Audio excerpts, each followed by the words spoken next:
मोक्षमार्गस्य नेतारं भेत्तारं कर्म भूभृतां ज्ञातारं विश्वतत्त्वानां वन्दे तद्गुणलब्धये। नमः श्रीवर्धमानाय निर्धूतकलिलात्मने सालोकानां त्रिलोकानां यद्विद्यादर्पणायते तज्जयति परम ज्योति समं समस्तैरनन्तपर्यायै दर्पणतल इव सकला प्रतिफलति पदार्थमालिका यत्र। तत्वार्थ सूत्र है, अपर नाम मोक्ष शास्त्र अथवा तत्वार्थ अधिगम। इसमें अपना प्रथम अध्याय पूर्ण हुआ। प्रथम अध्याय में 33 सूत्र थे और मुख्यतया प्रमाण मीमांसा से संबंधित था। ये माने जो ज्ञान है, ज्ञान के क्या स्वरूप हैं, ज्ञान के कितने भेद हैं, ज्ञान में नए किस ज्ञान में पाए जाते हैं, किस ज्ञान में नए नहीं पाए जाते हैं, इन सब बातों को लेकर के और भी अनेक अनेक विषयों को अपने में समाहित करता हुआ प्रथम अध्याय पूर्ण हुआ। आज अपन जो है द्वितीय अध्याय प्रारंभ करते हैं। ये भावों की मुख्यता से इस अध्याय का प्रारंभ हो रहा है।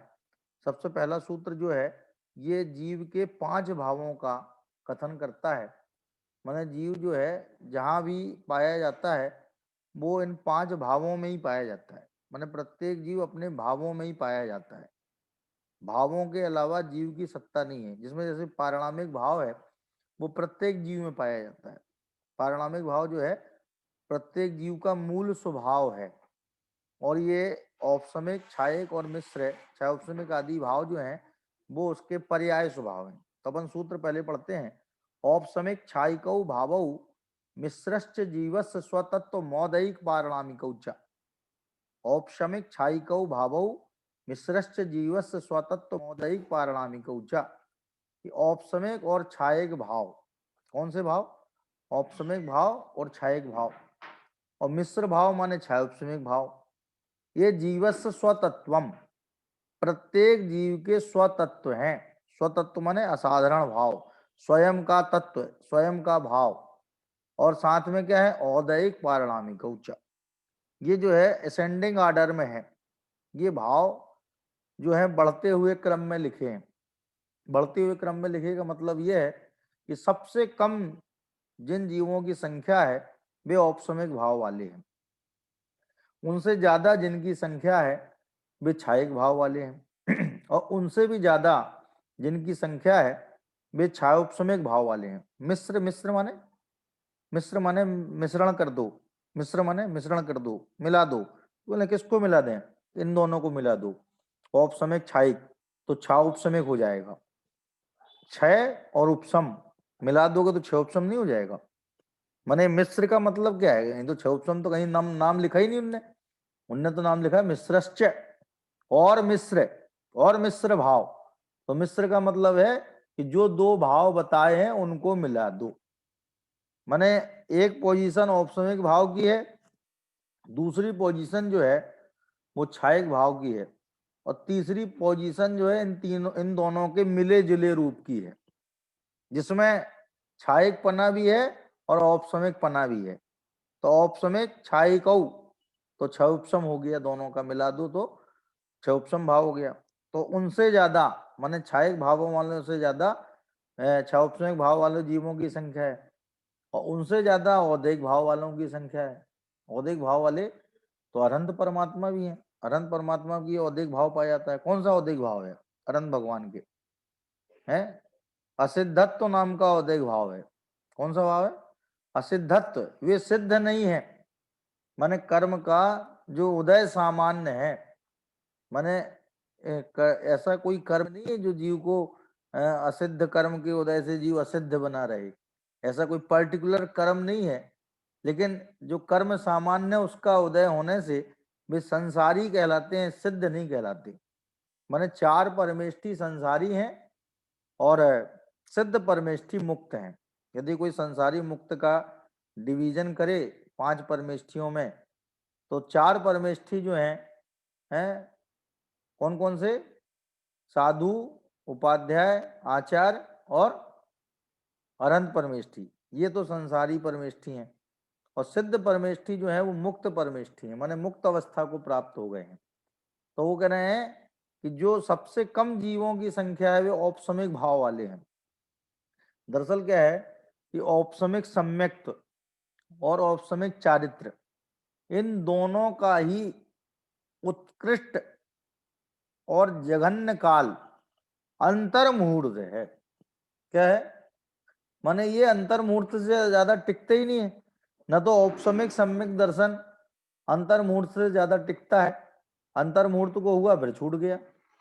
और ना औपसमिक चारित्र, माने औपसम श्रेणी में जो मुनराज को औपसमिक चारित्र होता है वो भी अंतर मुहूर्त से ज्यादा नहीं टिकता। माने सप्तम गुण स्थान का जो सातिशय अप्रमत्त, एक तो निरतिशय अप्रमत्त, जैसे अपन जब बोलते ना कि मुनिराज जो है छठे सातवें गुण स्थान में झूले में झूलते रहते हैं, तो वहां सातवें गुण स्थान में दो भेद होते हैं।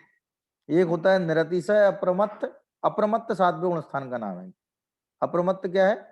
मैंने सब छठे गुण स्थान तक प्रमत्त गुण स्थान कहलाते हैं, पहले गुण स्थान से लेकर के छठे गुण स्थान तक प्रमत्त गुण स्थान है, और सातवें गुण स्थान से 14वें गुण स्थान तक अप्रमत्त गुण स्थान है। नभी हो दि पमत्तो अपमत्तो जान गो दूजो हो भावो, क्यों? तो वहां प्रमत्त अप्रमत्त का निषेध किया। तो वो ये कह रहे हैं कि जो मुनिराज हैं वे छठे सातवें गुण स्थान में झूलते रहते हैं अपने जीवन काल में, मुनिपने में छठे सातवें गुण स्थान में झूलते रहते हैं। कभी भी छठे गुण स्थान में आते हैं तो उपदेश आदि देते हैं, 28 मूलकों का निरतिचार निर्दोष पालन करते हैं, और जब सातवें गुण स्थान में जाते हैं तो स्वभाव में लीन होते हैं। हाँ जी सरिता जी बताइए। हाँ जी बताइए। ये उत्कृष्ट और जघन्य का मतलब मिनिमम मैक्सिमम होता है ना? हाँ मिनिमम मैक्सिमम, मिनिमम माने जघन्य, मैक्सिमम माने उत्कृष्ट। तो कोई चीज अधिकतम हो, अधिकतम को बोलते हैं मैक्सिमम, और मिनिमम माने जघन्य माने निम्नतम। जो ऐसा अपन कह सकते टॉप बॉटम, बॉटम माने जघन्य और टॉप माने उत्कृष्ट। जी, ठीक तो है। ये जो हाँ श्रमिक जी। है ये कम है क्या और औपसमिक सबसे कम है। औपसमिक का काल जो है अंतर मुहूर्त है। माने औपसमिक चारित्र हो चाहे औपसमिक सम्यक्त हो, आगे अपन इनके भेद जब पढ़ेंगे तब औपसमिक भाव के दो भेद सबसे कम इसी के भेद हैं। किसके? माने पारिणामिक भाव के भी तीन भेद हैं, जीवत्व भव्यत्व अभव्यत्व, लेकिन औपसमिक भाव के दो ही भेद हैं। कौन कौन से? औपसमिक सम्यक्त और औपसमिक चारित्र।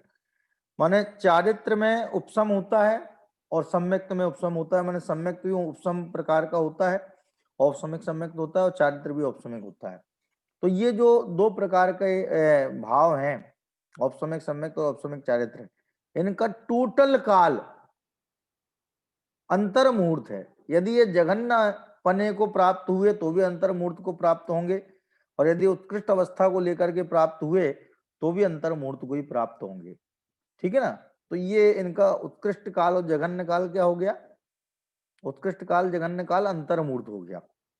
और इतना कम जिनका टाइम है तो इन भावों वाले जीव अपने आप ही कम होंगे। पहली बात तो क्यों, माने जो इतनी कम मात्रा में है तो बहुतायत से तो नहीं होगी ना। जैसे आजकल एक वो चाय पत्ती की बात आ रही है कि मनोहारी गोल्ड चाय, तो कहने वो साहब 2.5 किलो ही हुई है, कुल मिला के 30 एकड़ वाली जगह में 2.5 किलो हुई है, 75,000 रुपए किलो वो चाय है। तो भाई साहब वो इतनी कम होगी तो बहुतायत में तो नहीं होगी ना, माने मिलेगी नहीं ना सब जगह, उसकी उपलब्धता भी अपने आप कम हो जाएगी कि नहीं हो जाएगी। तो कह रहे ये जो है उपसम भाव जो है अत्यंत कम समय वाला है, अत्यंत कम समय वाला है, जिसका समय अंतर मुहूर्त है। चाहे वो सम्यक तो हो तो भी अंतर मुहूर्त है, और चाहे चारित्र हो तो भी अंतर मुहूर्त है। इसलिए जो है ये कम से कम जीवों को प्राप्त होता है। कौन सा? औपसमिक भाव जो है कम से कम जीवों को प्राप्त होता है। ठीक है ना? फिर उसके बाद पंडित जी, हाँ जी बताइए जी। ये हम लोगों को कौन सा वाला भाव होगा? अपन लोगों को अपन भाव की बात करते हैं। अपन लोगों के पास में एक तो छायोपसमिक ज्ञान है। कौन सा ज्ञान है? केवल ज्ञान अपन लोगों में से किसी के पास है नहीं। यदि अपन लोगों में से किसी के पास अवधि ज्ञान भी है, मान लो हाँ, अपन को तो पता नहीं किसके पास है ना, लेकिन मान लो किसी के पास अवधि ज्ञान भी है। कौन सा? भाव प्रत्यय नाम का। कि क्षय उपशम निमित्तक कौन सा होगा अपने को? अपने को कौन सा विधि ज्ञान हो सकता है? हैं? अपने को पता नहीं था। पता नहीं जी, मीनल जी को पता है, बताइए जी। अब मीनल जी बताइए। क्षय उपशम निमित्तक होगा। हाँ जी, क्षय उपशम निमित्तक होगा। भाव प्रत्यय में अपन ने ये बात समझी थी कि भाव माने भाव या जन्म ही है कारण जिसमें, तो देव पर्याय कारक पर्याय जिसमें कारण होता है, ऐसे अवधि ज्ञान में भाव प्रत्यय पना पाया जाता है, माने वो भाव प्रत्यय नाम का अवधि ज्ञान है। अपन को पंडित यदि जी, होगा बताइए। ये इसका जगनर और जो उत्कृष्ट काल जो है अंतर मुहूर्त, मतलब वो 48 मिनट से कम वाला कितना भी हो सकता है, मतलब एक समय से लेकर। देखिए ऐसा है, एक समय प्लस 6 आवली, एक समय प्लस 6 आवली, इसका नाम है जघन्य अंतर मुहूर्त। इसका नाम क्या है? एक समय प्लस 6 आवली बराबर जघन्य अंतर मुहूर्त। और 48 मिनट में एक समय कम करेंगे तो उसका नाम है भिन्न मुहूर्त। वो अंतर मुहूर्त नहीं है, वो मुहूर्त का ही भेद है। 48 मिनट जो है वो मुहूर्त का नाम है, 48 मिनट का दूसरा नाम मुहूर्त।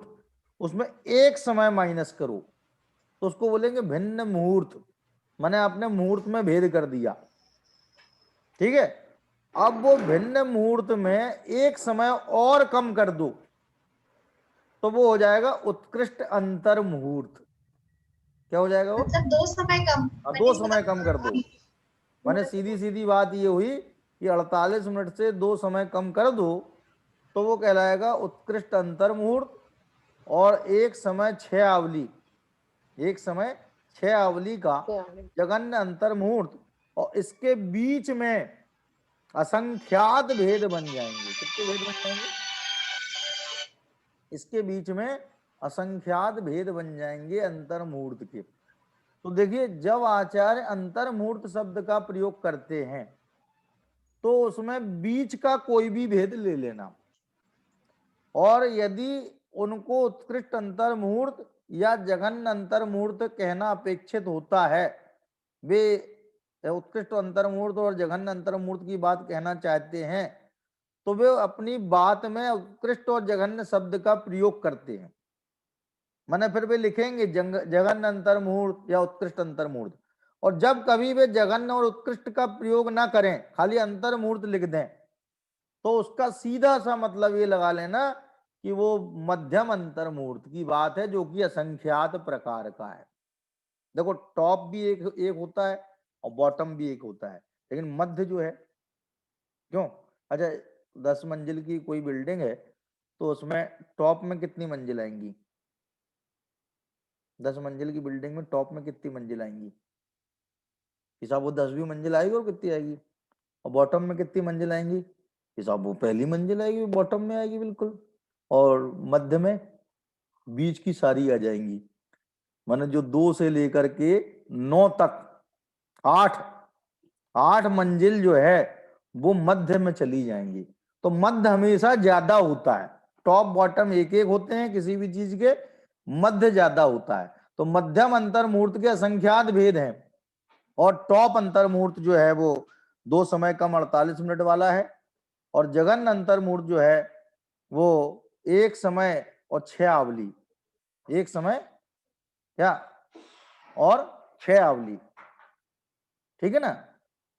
तो ये जो है इस तरह से जघन्य अंतर मुहूर्त और उत्कृष्ट अंतर मुहूर्त की बात हुई। इनका प्रश्न ये था कि अपने पास कितने भाव हैं। पहले तो अपन 5 भाव को संक्षिप्त में समझ लें कि औपसमिक भाव जो है कर्म के उपसम के निमित्त से उत्पन्न होता है, क्षाउपसमिक भाव कर्म के क्षयोपसम के निमित्त से उत्पन्न होता है, और क्षायिक भाव जो है कर्म के क्षय के निमित्त से उत्पन्न होता है, और औदैक भाव कर्म के उदय के निमित्त से उत्पन्न होता है, और पारिणामिक भाव में कोई निमित्त नहीं चाहिए। पारिणामिक निर्निमित्तक भाव है, बिना निमित्त का भाव है, क्योंकि पारिणामिक भाव द्रव्य रूप है।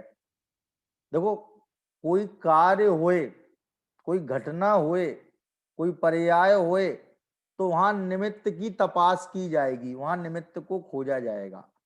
लेकिन पारिणामिक भाव तो द्रव्य रूप है, वो घटना रूप थोड़ी है। त्रिकाली द्रव्य का नाम है पारिणामिक भाव। तो उसमें फिर कैसे कह सकते हैं कि भाई इसमें निमित्त कौन होगा? त्रिकाली में निमित्त कैसे घटेगा? अच्छा बताओ, अपन लोग आत्मा है तो किसके निमित्त से आत्मा है? किस कर्म के निमित्त से अपन लोग आत्मा है? और मान लो किसी कर्म के निमित्त से अपन लोग आत्मा होए तो वो कर्म क्षय हो जाए तो अपना भी नाश हो जाए। भाई कर्म के निमित्त से थे और कर्म गायब हो गया तो अपन भी गायब हो गए क्या? तो बताओ, किसी कर्म, जीव नामक कर्म के निमित्त से जीव है क्या अपन, कि आत्मा नामक कर्म के निमित्त से आत्मा है? ऐसा कर्म सुना आपने कभी कि आत्मा नामक एक कर्म है, उसका जब उदय आता है तो जीव आत्मा हो जाता है, और जब जीव नामक कर्म का उदय आता है तो आत्मा जीव हो जाता है? ऐसा कभी सुना? ये बड़ी बेतुकी सी बात लग रही होगी, क्यों? ऐसा होता ही नहीं है, इसका कोई तुका ही नहीं है। प्रत्येक आत्मा अपने आप से आत्मा है, वो कर्म के उदय से आत्मा नहीं है क्या? प्रत्येक जीव अपने आप से जीव है, वो किसी कर्म के उदय से जीव नहीं है। तो पारिणामिक भाव तो प्रत्येक द्रव्य का नाम है। प्रत्येक द्रव्य जो है वो पारिणामिक रूप है। कैसा है वो? परिणाम। पर द्रव्यों में चूंकि इसलिए नहीं घटा सकते ना कि ये जीवों के भावों की बात चल रही है, तो प्रत्येक जीव पारिणामिक भाव रूप है। तो अपने पास कितने भाव है? ये देखो, एक तो अपने पास छह उपसम ज्ञान है। कौन सा ज्ञान है? छह उपसम ज्ञान है। तो छह उपसम ज्ञान के भेद में छह उपसम ज्ञान भी लिया जाता है, इसलिए छह उपसमिक भाव हो गया। ठीक है ना? अपन स्वयं त्रिकाली ध्रुव भगवान आत्मा है, इसलिए अपन पारिणामिक भाव रूप भी हैं। छह उपसमिक भाव भी हो गए, पारिणामिक भाव भी हो गया। और अपने पास में क्या है कि कर्म का उदय भी चल रहा है, उसके निमित्त से मोह राग द्वेष के परिणाम भी होते हैं यदा कदा है। कभी राग होता है, कभी द्वेष होता है, कभी मोह होता है।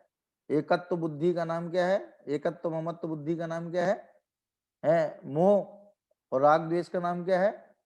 ये जो राग द्वेष है जो चारित्र मोहिनी के उदय से होते हैं, और जो एकत्व ममत्व बुद्धि है वो दर्शन मोहिनी कर्म के उदय से होती है। तो ये जो मोह राग द्वेष के परिणाम है, ये परिणाम जो है वो कर्म के उदय के निमित्त से होते हैं, इसलिए इनको औदैहिक भाव बोलेंगे। कई लोग जल्दी में औदायिक बोल देते हैं, औदायिक। इसमें कौन सा सिद्धांत काम करता है? मुख सुख का सिद्धांत, कि भाई साहब हम वही चीज बोलेंगे जिसमें हमारे मुख को सुख हो। क्या? हम चंदा प्रभु बोलेंगे, पदम प्रभु बोलेंगे।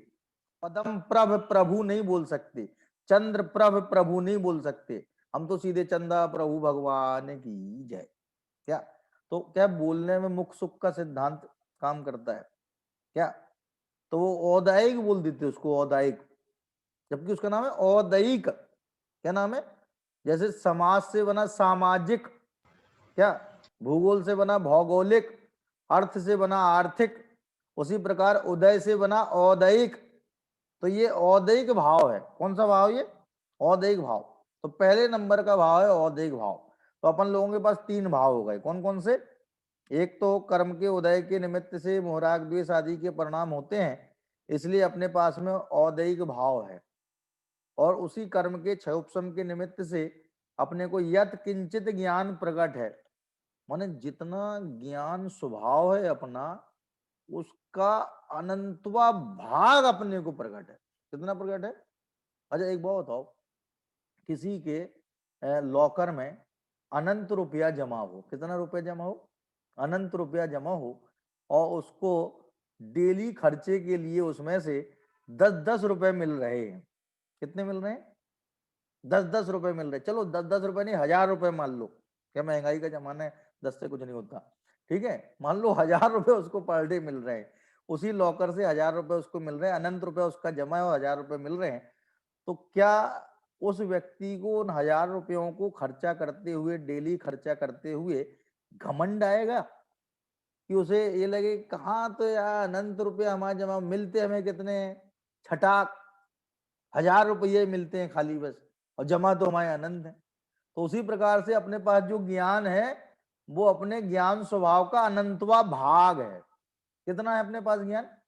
जितना ज्ञान अपन लोगों को है ना, चाहे वो दुनियादारी का ही कितना ही ज्ञान हो, क्या चाहे वो शास्त्र संबंधी ज्ञान हो, चाहे वो लौकिक में किसी भी विद्या का ज्ञान हो, लौकिक कलाओं का ज्ञान हो, वो सारा का सारा ज्ञान केवल ज्ञान स्वभाव के आगे अनंतवा भाग है। कितना ज्ञान है? अनंतवा भाग। तो बताओ, यदि अपने को केवल ज्ञान स्वभाव का पता होगा तो कभी भी वर्तमान ज्ञान का घमंड या मान आएगा क्या? वर्तमान ज्ञान या का घमंड या मान किसको आएगा कि जिसको अपने ज्ञान स्वभाव का बोध ही नहीं है, उसका पता ही नहीं है, तो उसे लगेगा कि मैं तो बहुत ज्ञानी हो गया, मुझे तो बहुत आता है। क्या एक पंक्ति आती भर्तृहरि ने लिखी है बहुत अच्छी, यदा किंचिज्ञो हम गजे मदांधा संभवम तदा सर्वज्ञोस्मि मद में इत में मद व्यपलपता। मैंने उसमें ये लिखा है, पूरा याद नहीं आ रहा मुझे वो छंद, उसमें ये लिखा हुआ है कि जब मुझे थोड़ा सा ज्ञान था तो मैं अपने आप को सर्वज्ञ मानने लगा। क्या? और उस सर्वज्ञ के मानने से अत्यंत गौरवान्वित हो गया। और फिर लिखा है यदा किंचित किंचित बोध जन सकाशादवगतम। और जैसे जैसे मैं विद्वानों के संपर्क में आया और उनसे मुझे ज्ञान प्राप्त हुआ, तदा मूर्खोस्मीति ज्वर एव मदो में व्यापगता। तब पता चला मैं तो मूर्ख हूं और मेरा वो सारा जो ज्ञान का घमंड था वो ज्वर की तरह काफूर हो गया। जैसे बुखार नहीं, बुखार जब आता तो कितनी तेजी से आता, थर्मामीटर लगा के देख रहे 101 2 3 4 5 बढ़ता चला जा रहा है, बढ़ता चला जा रहा है। और जहां वो दे दी नाइस नाइस नाम की गोली दे दी या कोई भी जो है गोली दे दी, तो पता चला वो बिल्कुल डाउन होकर के 99 पे टिक गया। तो कहने वैसे ही जो है ज्ञान का घमंड हुआ तो बहुत अपने आप को महान मानने लग गए, और जैसे ही पता लगा अरे अपन तो कुछ भी नहीं है, अपने तो कुछ भी नहीं आता है, तो वो सारा ज्ञान का घमंड ज्वर की तरह उतर गया। तो ये कर्म के क्षयोपशम की देन है, जो अपने को ज्ञान प्राप्त है ना, ये कर्म के क्षयोपशम की देन है। और ये क्षयोपशम ज्ञान जो प्राप्त हुआ है वो आत्मज्ञान के लिए प्राप्त हुआ है। काय के लिए प्राप्त हुआ है? आत्मज्ञान के लिए। ये जो है लौकिक कार्यों में उलझने के लिए नहीं प्राप्त हुआ है।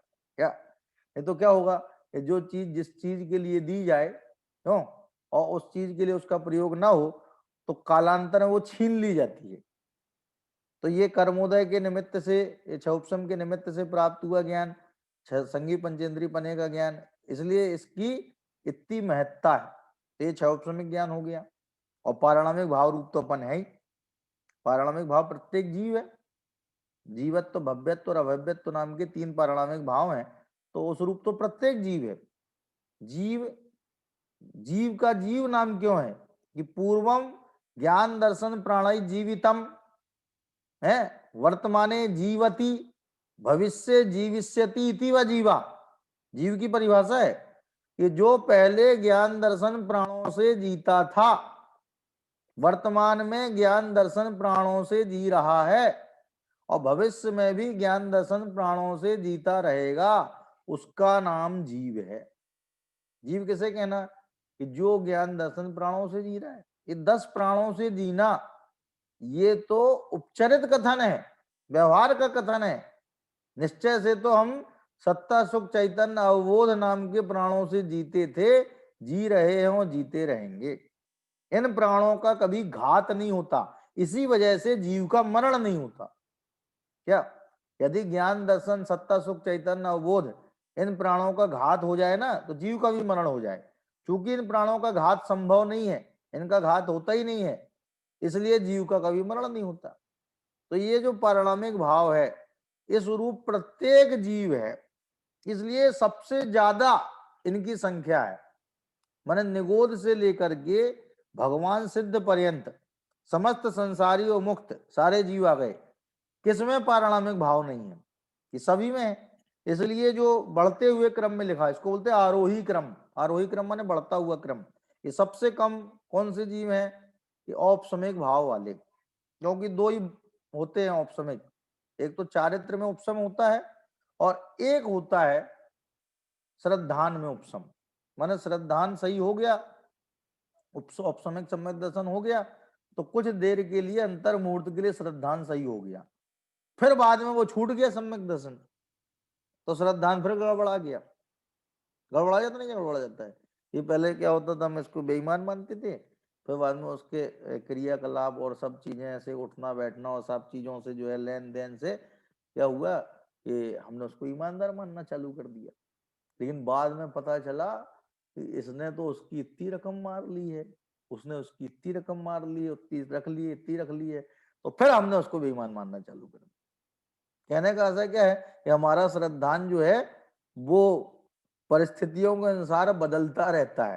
तो ये कह रहे औपसमिक सम्यक दर्शन जो है ये कुछ देर को हुआ और फिर बाद में ज्यों ज्यों का त्यों हो गया। लेकिन इसमें एक खास बात यह है कि एक व्यक्ति को तो औपसमिक सम्मेलन नहीं हुआ तो उसे रास्ता नहीं पता है, और एक व्यक्ति को हो गया लेकिन वो औपसमिक सम्मेलन छूट गया, लेकिन वो रास्ता का पता दे गया।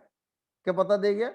जैसे कि अंधेरे में भटक रहे थे जंगल में क्या, और रास्ता नहीं सूझ रहा था, इतने में बिजली चमकी और उस बिजली की चमक में हमें रास्ता दिखाई दे गया। क्या तो बताओ, वो बिजली चमक के चली गई तो हम उस रास्ते में भले ही नहीं बढ़ पा रहे हैं, लेकिन हमें पता तो है कि सुबह होते साथ ही, भोर होते साथ ही हमें इस दिशा में आगे बढ़ना है। तो उसी प्रकार से औपसमिक सम्यक दर्शन होकर के भले ही छूट जाए, लेकिन उसे इस बात का पता चल गया है कि वास्तव में सुख का रास्ता कहाँ से होकर के जाता है, कहाँ से हम सुखी हो सकते हैं।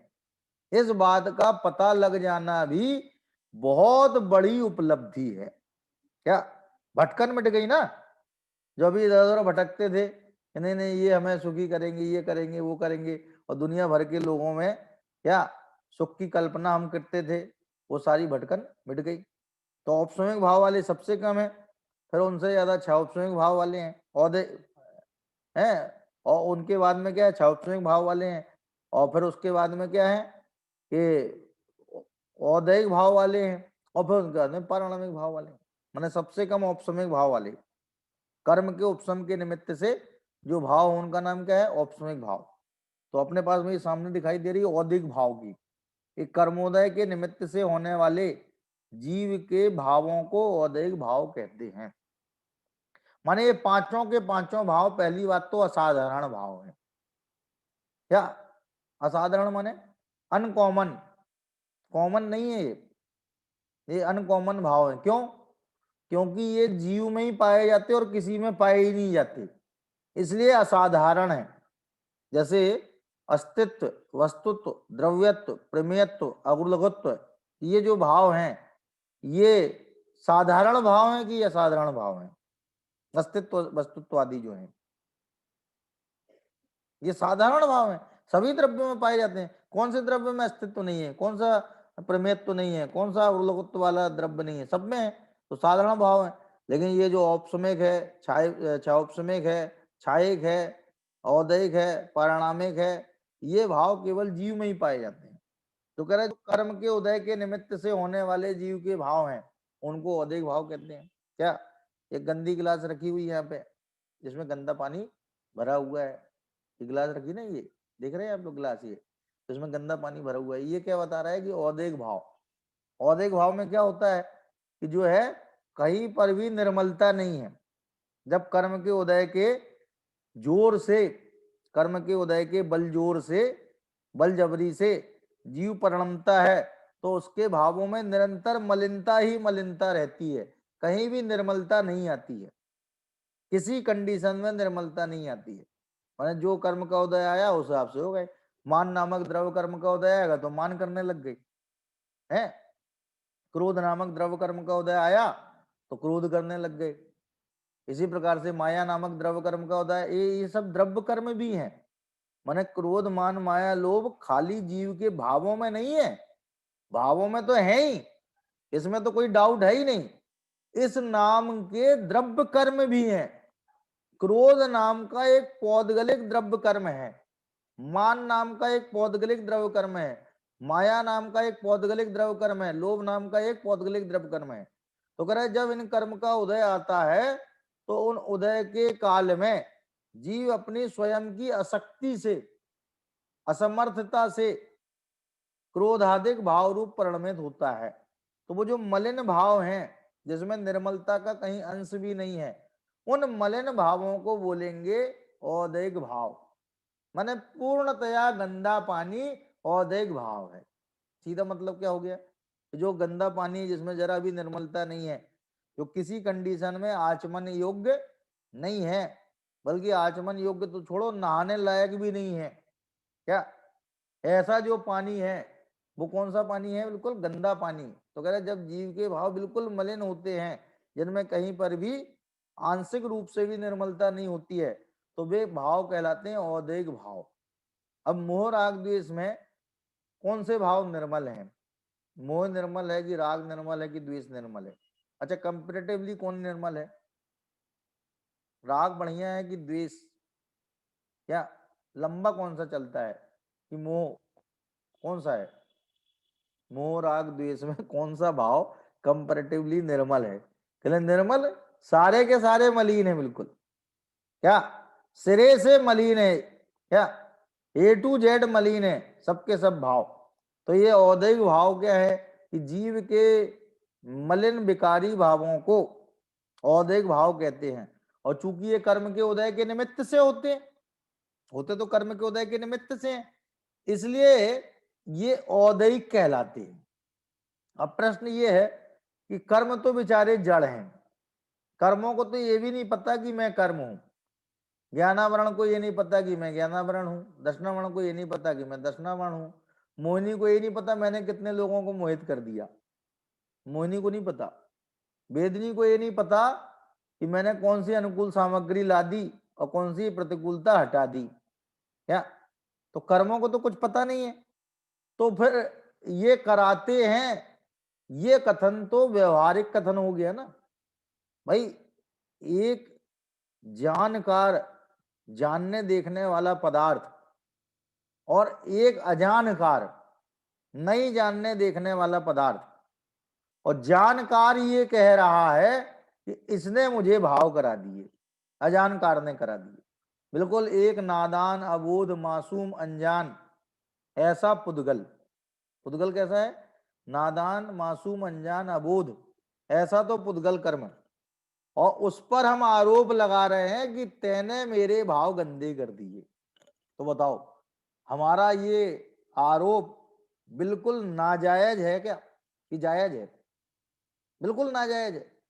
इसमें किसी तरह की क्या परीक्षा करने की भी गुंजाइश नहीं है। क्या परीक्षा करने की गुंजाइश नहीं? माने कोई कहे कि भैया इस बात का निपटारा कर लो कि भाई ये पुद्गल ने जीव को भाव कराए हैं कि नहीं कराए हैं। चले इसमें क्या निपटारा करना, चौड़े दिख रहा है ना, सामने प्रत्यक्ष दिख रहा है ना, लोहा और सोना हमारे सामने धरा है और कल ने तुम परीक्षा कर लो कि कौन सा सोना है कौन सा लोहा है। यार काय की परीक्षा करनी, सामने तो दिख रहा है एक लोहा एक सोना है, इसमें परीक्षा क्या करनी? यदि सिमिलरिटी होती तो संशय होता, शंका होती तो परीक्षा होती। कहले लेकिन सामने दिख रहा ना, एक तो जड़ भाव है, अचेतन भाव है, और जीव का एक चैतन्य भाव है।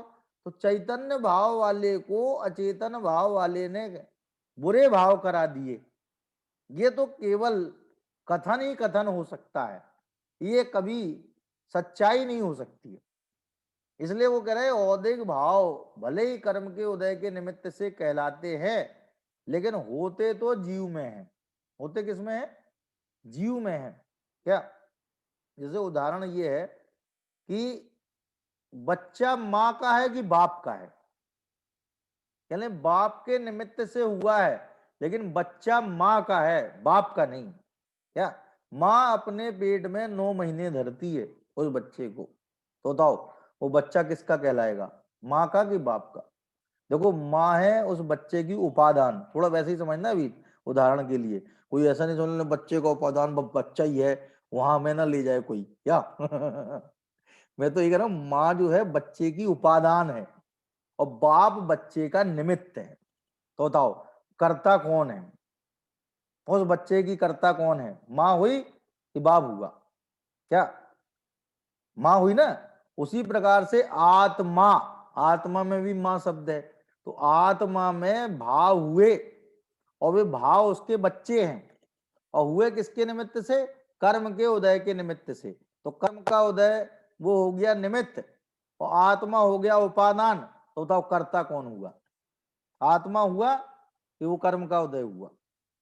कर्म का उदय नहीं है, आत्मा ही निमित्त है। भले ही ये कहा जाए बाप का नाम ही प्रसिद्ध करे, या मैं, वो लोग कहते भाई इस लड़के ने अपने बाप का नाम रोशन कर दिया है, भले बाप का नाम रोशन कर दिया, ये बात कही जाए, लेकिन वो जब है तो अपनी माँ का ही, कोई भी बच्चा है तो अपनी माँ का। उसी तरह से ये जो परिणाम है मोह राग द्वेष के, हैं तो ये आत्मा के ही, क्या भले ही कर्म का उदय निमित्त है इनमें ऐसा कहा जाता है, लेकिन एक्चुअल में निमित्त अकर्ता होता है, कर्ता नहीं होता है। माने क्या है कि औदेक भाव को पढ़ के अपने चित्त में ये भ्रम नहीं होना चाहिए कि कर्म के उदय ने कराया है साहब। ये कर्म कराता है, कर्म ही जगाता है, कर्म ही सुलाता है, कर्म ही रुलाता है, कर्म ही खिलाता है, कर्म ही पिलाता है, कर्म ही उठाता है, कर्म ही बिठाता है। क्या हम जो कर्म को अपने चित्त में ऐसा मान लेते हैं कि सब कर्म के द्वारा किया गया है, तो आचार्य कहते भैया ये कर्म का काम नहीं है, ये सब हमारे ही काम है। उसमें कर्म को खाली निमित्त कह सकते हैं, और निमित्त इसलिए कहते हैं कि वो उपस्थिति करता होता है। कौन सा करता होता है? वो उपस्थिति करता होता है। क्यों? जैसे कि सूरज अपनी जगह पर उगता है, सूरज अपनी जगह पे उगता है और कमल अपनी जगह पे उगते हैं, लेकिन कभी कोई ऐसा नहीं कहता कि इतने सारे कमलों ने मिलकर के सूरज को उगाया, इतने सारे कमलों ने मिलकर के सूरज को उगाया। सब यही कहते हैं कि सूरज ने कमलों को खिलाया, प्रफुल्लित किया, विकसित किया। तो सूरज का उगना और कमलों का खिलना दोनों में समकालपना है। कौन सा काल प्रत्यय सत्य है? क्या है? एक काल में दोनों घटनाएं घटित हुई। वहां तो उदयाचल में सूरज का उदित होना हुआ और यहाँ पर सरोवर में कमलों का विकसित होना हुआ। तो उनका विकास और उनका उदय समकाल में देख करके कह दिया जाता है कि सूरज ने कमलों को खिलाया। एक्चुअल में कमल अपनी योग्यता से खिले हैं और सूरज अपनी योग्यता से उदित हुआ है। ना सूरज का कमलों में कोई हस्तक्षेप है और न कमलों का सूरज में कोई हस्तक्षेप है। तो औदिक भाव जो है वो अपने को कर्म की उदय की सत्ता बताता है। क्या बताता है? कर्म के उदय की सत्ता बतलाता है। वो ये क्यों औदिक भाव की बात की, कर्म के उदय की बात क्यों की? वो इसलिए की कि वो कह रहे हैं कि जो सामने वाले ने तुम्हें गाली दी है ना, और जो भंड वचन बोले हैं, अभद्र वचन बोले हैं, अपमानजनक शब्द बोले हैं, इनसे तुम्हें गुस्सा नहीं आया है। गुस्सा जो तुम्हें आया है वो कर्म के उदय से आया है। तो कहा ठीक है मैं कर्म को देख लूंगा। वो गुस्से में बोल गया क्या बोला? मैंने उसको ये भाषा में तो कहले मैं ठीक है मैं कर्म को देख लूंगा। तो कहले कैसे देख लोगे? दिखेंगे नहीं हो तुम्हें। माने वहां से हमारा ध्यान भटकाने के लिए, हटाने के लिए कि जो हमने पर द्रव्य को अपने क्रोध नामक भाव का कर्ता मान रखा है और उससे हम आग बबूला हो रहे हैं, उससे हमें निजात दिलाने के लिए हम उनने कहा भैया तेरे कर्म के उदय से हुआ है। तो कहने लगे कर्म को तो हम देख ही नहीं सकते हैं। तो कहने कर्म को देखने की जरूरत भी नहीं है। एक्चुअल में तो हमने अपने स्वभाव को उस समय विस्मृत किया जिस समय हम क्रोध कर रहे थे। यदि सहसा उस समय हमें अपना स्वभाव याद आ जाता कि हमारा स्वभाव तो जानना देखना है, ये जो क्रोध नामक भाव आ रहा है इसका भी मैं ज्ञायक हूं और ये मेरा ज्ञेय है। तो कहने लगे वो क्रोध रहता ही नहीं, गायब हो जाता। लेकिन हमने तो क्रोध को अपना कर्म मान लिया और अपने को उसका कर्ता मान लिया, इसलिए हम क्रोध करने पर उतारू हो गए। तो कहने लगे कर्म की व्यवस्था बतला करके अन्य परद्रव्य से हमारे चित्त को विभक्त किया, वहां से हटाया कि भैया ये कर्म के उदय से होने वाले भाव है, इसमें परद्रव्य का किंचित भी रोल नहीं है, परद्रव्य का बिल्कुल भी इसमें योगदान नहीं है। ऐसा कह करके उदय से हमें, बाहर वाले से हमें दूर किया और उदय पे ला करके खड़ा कर दिया। फिर जब उदय की बात आ गई तो कहने लगे कर्म का उदय आया क्यों है? कहने तेने बांधा था इसलिए उदय में आया है। तो कहने हमने क्यों बांधा था? कहने हमने अपने स्वभाव को स्मरण नहीं किया था, स्वभाव का तिरस्कार किया था, स्वभाव का समाधान नहीं किया था, इस वजह से कर्म बंध हुआ था। तो मैंने सुई आके कहाँ टिकी कि अपने स्वभाव के विस्मरण की वजह से कर्म बंध हुआ, और कर्म बंध के उदय से एक क्रोधाधिक भाव हुए, और इस क्रोधाधिक भाव का कर्ता हम स्वयं हैं, कर्म का उदय भी नहीं है, क्योंकि कर्म को ये नहीं पता कि हमने किसको क्रोध करा दिया। क्या बताओ, इतना नादान है कर्म, जिसको ये नहीं पता कि मन में किसको क्रोध करा दिया, और उस पर हम सारा का सारा, क्या जैसे कहते हैं ना कि जब ज्यादा चकड़ या चतुर बच्चे हों, जैसे टीचर जी थे तो वो क्या करते थे कि वो बहुत चकड़ और चतुर बच्चों पे तो उन पे चलती नहीं थी उनकी कुछ, क्या तो बेचारा जो सीधा सा बैठा रहता था उसी का नाम लेके चिल्ला देते थे। वो क्लास में क्या करते थे, उसी का नाम लेके चिल्ला देते थे और सब साइलेंट हो जाते थे। फिर और वो बेचारा खुद पढ़ रहा है, जिसका नाम लेकर के वो चिल्ला रहे हैं, क्यों बदमाशी कर रहे हो तुम ये, तो वो कहने गुरुजी हमने कहा बदमाशी की, तो कहने की नाम भले उसका ले दिया लेकिन सब लोग साइलेंट हो गए। क्या तो कह रहे हम लोग भी क्या है कि अपनी गलती तो मानना नहीं चाहते हैं, तो क्या करते हैं कि कोई और नहीं मिला, उनके यहाँ तो भगवान मिल गए। कौन मिल गए? भगवान मिल गए। और अपने यहाँ क्या है कि भगवान बीतरागी है, बीतरागी पे आरोप कैसे लगाएं। तुमने कहा क्या करो, अब ये कर्म पे लगा दो सब कुछ, ये बेचारा सीधा सा है, चुपचाप बैठा रहता है, नादान है, अबोध है, अनजान है, इसी को सब इसी पे सारा ठीकरा इसी पे फोड़ दो, ये सब इसी ने कराया है। क्या इस तरह से जो है हम अपनी गलती को जो है क्या दूसरे पर थोपना चाहते हैं, जो कि जैन मत में संभव नहीं है। टोडरमल जी कहते हैं ऐसी अनीति तो जैन मत विषय संभव है नहीं। तो कह रहे कर्म के उदय के निमित्त से होने वाले जीव के भावों को औदैहिक भाव कहते हैं। ये कौन सा भाव हो गया? औदैहिक भाव। इसके भेद अभी आएंगे 21। हाँ जी, कोई प्रश्न है क्या? किसी का प्रश्न है क्या? नहीं, प्रश्न नहीं है। हाँ बताइए, कोई प्रश्न हो तो कोई हो इस संबंध में? नहीं कोई प्रश्न? दूसरा भाव है औदैहिक भाव, अजय जी का है। हाँ बताइए। आवाज नहीं आ रही है अजय जी की? अनम्यूट नहीं किया आपने अपने आप को? आवाज आ रही? हाँ आवाई आवाई। मुझे मेरा प्रश्न ये था कि भाव और परिणाम में क्या डिफरेंस है? भाव जो है वो जीव के परिणामों को बोलते हैं, जीव के परिणामों को भाव बोलते हैं। क्या और परिणाम शब्द पर्याय का पर्यायवाची है, पर्याय शब्द का एक अर्थवाची है परिणाम शब्द, जो कि 6 द्रव्यों में होता है। परिणमन को परिणाम बोलते हैं। परिणमन का नाम क्या है? परिणाम। और भाव शब्द जो है वो जीव के भावों के संदर्भ में आता है, और बहुतायत से जीव के परिणामों को भी भाव कहा जाता है, क्योंकि भाव भी तो परिणमित होते हैं ना, बदलते हैं, इसलिए भावों को भी परिणाम शब्द से कहने की पद्धति है। लेकिन यदि कोई ये कहे कि इनमें परिणाम में और भाव में क्या अंतर है, तो कहने परिणाम तो व्यापक शब्द है। कैसा शब्द है? व्यापक। और भाव व्याप्य शब्द है। यद्यपि ऐसे भी प्रयोग हैं कि जहां द्रव्य को ही भाव कहा जाता है। कहाँ है ऐसे प्रयोग? देखो भागचंद जी साहब ने महावीर अष्टक लिखा, क्या उसकी पहली पंक्ति में ही भाव शब्द का प्रयोग द्रव्य के लिए आया है। पहली पंक्ति क्या है? यदि ये चैतन्य मुकुर भावाश्चिद चिदा समम भांति द्रव्य वैजनिल संतोन्तरहिता।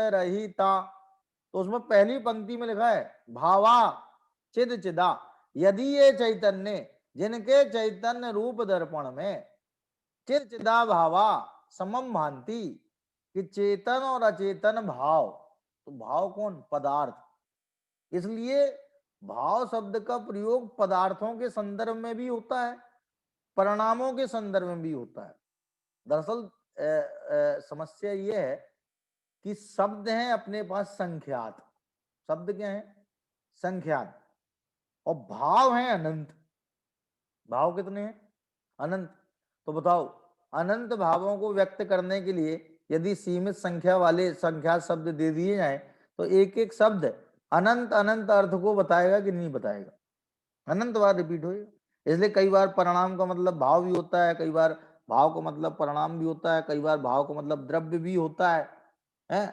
तो इस तरह से अलग अलग प्रयोग हैं इनके। ये इनमें जो है बेसिक अंतर है। व्याप्य व्यापक के रूप में अपन देख सकते हैं कि परिणाम जो है व्यापक शब्द है और भाव जो है व्याप्य शब्द है। ठीक है, हाँ जी, और कोई तो इसमें शंका नहीं है। तो दूसरा भाव कौन सा हो गया अपना? औपसमिक छायकौ भावौ। दूसरा भाव छायक भाव। पहला भाव औपसमिक भाव जो कर्म के उपसम के निमित्त से हो, दूसरा कर्म के क्षय के निमित्त से हो, वो छायक भाव। हाँ शैलेश जी बताइए।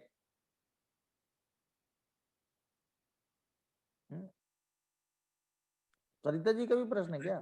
नहीं, जब भाव होता है तो अभाव भी होता है क्या? भाव होता है तो अभाव भी होता है भाई। भाव हाँ। होगा एक समय के लिए, अगले समय उसका अभाव हो जाएगा। अच्छा, नहीं हो जाएगा? बताइए। भाव मतलब होगा तो अपोजिट अभाव नहीं भी है। होगा, अभाव भी होगा भाई। जैसे ये जन्म अपोजिट नहीं। मरण भी होगा। हाँ जी, क्या हाँ कहें? हाँ, हाँ भैया कुछ जय जिनेंद्र, हाँ जी, जय जिनेंद्र की बताइए जी। भैया एक बार ये उपसम छह और छह उपसम का मतलब बता दीजिए। उपसम माने कर्म के उपसम के निमित्त से हो, कर्म के। भैया थोड़ा धीरे, भैया थोड़ा आराम से। हाँ कर्म आराम से, के, आराम से। कर्म के कर्म उपसम के, के निमित्त से हो है। ये कर्म किसी के, किसी जमाने में डेली श्रोता रही थी हमारी, ये अभी लॉकडाउन में नहीं आ रही है। कर्म के उपसम के उपसम के निमित्त से। निमित्त से हो। ठीक है, ठीक हाँ है। भैया, और और छह का दूसरा मतलब क्या भैया है? दूसरा छह भैया, उपसम क्षय छह। जो हाँ, कर्म के क्षय के निमित्त से हो, जो कर्म के, क्षय के निमित्त से हो। ठीक है। हाँ भैया, और हाँ। जो क्षोपसम भाव है माने क्षोपसम भाव माने जो कर्म के क्षोपसम के निमित्त से हो। ठीक है ना। और जो औदेक भाव वो कर्म के उदय के निमित्त से हो। माने इन हाँ, चारों भावों में कर्म का कर्म, उदय उपसम क्षय क्षय उपसम अपेक्षित है, लेकिन पारिणामिक भाव में न कर्म का उदय चाहिए, न उपसम चाहिए, न क्षय चाहिए, न क्षय उपसम चाहिए। वो निरपेक्ष भाव है। कैसा भाव है? निरपेक्ष भाव। निरपेक्ष। जैसे सिद्ध भगवान के पास में दो भाव हैं। कौन कौन से भाव हैं सिद्ध भगवान के पास में? दो भाव हैं। एक भाव है छायक भाव, पारिणामिक। एक भाव है कौन सा? छायक भाव। दूसरा भाव है पारिणामिक भाव। दो ही भाव सिद्ध भगवान के पास हैं। माने देखा जाए सबसे कम भावों वाले जीव संसारी जीवों में हम और आप सबके पास में तीन भाव हैं कम से कम। लेकिन हमसे भी कम भाव यदि किसी के पास हैं तो वे सिद्ध भगवान के पास में है, जो छायक भाव वाले हैं और पारिणामिक भाव वाले हैं। छायक भाव जो है वो कर्म के क्षय के निमित्त से उत्पन्न हुआ है और अनंत काल तक बना रहेगा। माने एक भाव नहीं, वो केवल ज्ञान हर समय नष्ट होता है और नवीन समय उत्पन्न होता है, क्योंकि केवल ज्ञान की पर्याय भी एक समय की है। केवल ज्ञान की पर्याय एक समय की है तो वो पर्याय, पर्याय होने से दो समयवर्ती कैसे हो सकती है? पर्याय होगी तो एक ही समयवर्ती होगी। तो वो एक समयवर्ती छायक भाव है और त्रिकालवर्ती पारिणामिक भाव है। पारिणामिक भाव कैसा है? त्रिकालवर्ती। तो इस तरह से अपन ने जो है संक्षेप में पांच भावों की चर्चा की है। इनका विस्तार सब इसी में आएगा। तत्व सूत्र में जो है भेद प्रभेद वगैरह सब आएंगे, इनकी परिभाषाएं वगैरह सब आएंगे, उनकी चर्चा अपन आगे करेंगे। है एक अगले कल जो है इसी बात पर अपन चर्चा करेंगे। आप लोग भी जो है पढ़ के आइएगा इस विषय में जो है। इसलिए कोई नई बात हो तो मुझे बताइएगा, ठीक है? कोई नई चीज समझ में आए तो, और नहीं तो पूछ लीजिएगा, उसमें कोई दिक्कत तो है नहीं क्या? क्योंकि कहते हैं कि पूछा तड़ो नर पंडित होए, पूछते हुए विद्वान व्यक्ति हो जाता है। वादे वादे जाते तत्व बोधा, तत्व ज्ञान भी हो जाता है। ठीक है जी। भैया अभी आपने जो भाव और परिणाम का बताया, एक बार वो बोल दीजिए। भाव और परिणाम में क्या अंतर है?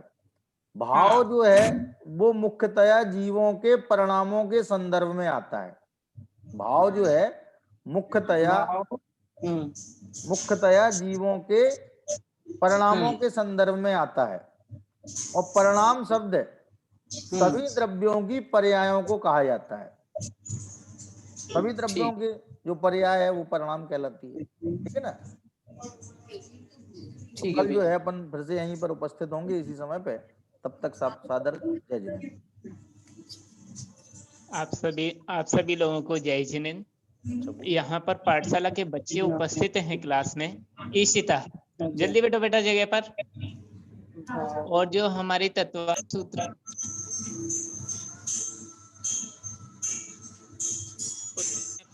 की जो चर्चा चल रही थी, ईशिता 5 भावों के नाम बताओ। ईशिता 5 भावों के नाम। भक्ति मुक्ति आप बताइए 5 भावों के नाम। अनम्यूट करो भक्ति मुक्ति।